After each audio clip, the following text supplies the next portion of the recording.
GMA Weather. Serbisyong totoo ng GMA News.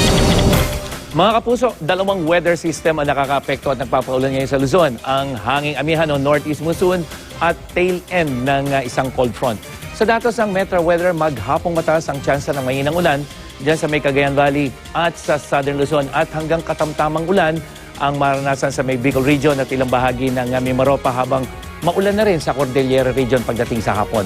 Sa Visayas, maghapon ding mataas ang posibilidad ng pagulan dyan naman sa may eastern section, lalo na sa may summer provinces, habang sa may western section, posible ang mahihinang ulan pagdating sa hapon. Sa Mindanao, magiging maaliwala sa malaking bahagi, liban na lamang dyan sa may rehiyon ng Caraga at Davao na mayroong mahinang pagulan. Habang dito sa Metro Manila, mababa lang ang tsansa ng ulan maghapon at ang maximum temperature posibleng 30 degrees Celsius. Nakataas naman ang gale warning ng Pag-asa sa lahat ng seaboards ng Northern Luzon kaya iwasan muna po ng mga maliliit na sasakyang pandagat. Mang Tani, nag-post po si Jerpel Marikit sa magtanong kay Mang Tani, kailan po kaya matatapos ang amihan at kailan naman kaya magsisimula ang tag-init? Well, Vicky, Jerpel at mga kapuso, karaniwan hanggang unang bahagi ng Marso, umiiral ang hanging amihan.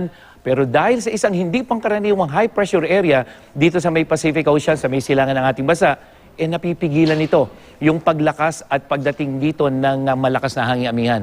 At ang dahilan naman ng pagkabuo nitong hindi pangkaraniwang high pressure area ay itong epekto ng El Nino. Kaya posibleng hanggang huling 2 linggo na lang ng Pebrero ang panahon ng amihan at automatic yan, simula na ng tag-araw.